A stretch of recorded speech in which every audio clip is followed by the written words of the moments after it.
Okay, so we're here now with Susan Kaedy. She's also the artistic director for Encore Stage, Encore Theater, and she's the director for Mary Poppins. So Susan, tell me a little bit about your experience with this show. This is a classic, and I know you've got to be very excited about sinking your teeth as a director into such a phenomenal and classic play. So tell me a little bit about that. It was very exciting for me. I first saw the show in New Orleans when I was a little kid when it opened.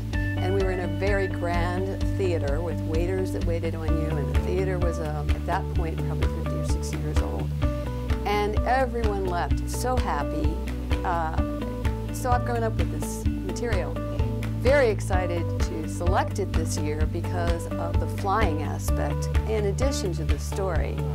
So that's a frontier that I haven't crossed at Thomas Jefferson Theater after working there for 28 years, and I get to fly characters this year. Right. So I was inspired last year when I saw Peter Pan, and that was mounted at Thomas Jefferson Theater. So I thought, well, it's a classic story. I love it. I've grown up with it, and it's perfect timing. Downton Abbey was ending, and Downton Abbey begins in the Edwardian era, and I love that era, and I like the show. So we set it in 1910 and rolled with it. So as a director, what about this particular piece would you say attracted you to want to direct this in particular? Because I know there's a lot going on in this show. We'll talk about that in a second.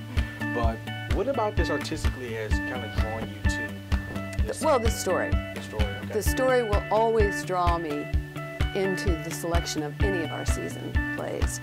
And after I've selected the season, there's usually a theme running through our season. And we started with Hansel and Gretel, and that's dysfunctional, in the fall.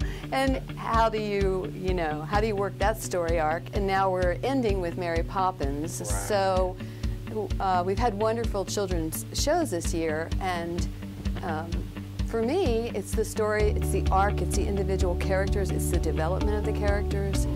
And like I said, I'm very excited about the flying, but I'm also excited about the people who came out and auditioned, because they have wonderful voices, and we listen to it every night for 4 to 6 hours. So you know you have to love the people that you're working with all summer. Right. And Act 3 is traditionally the older students from high school, lots of college students, and some community members.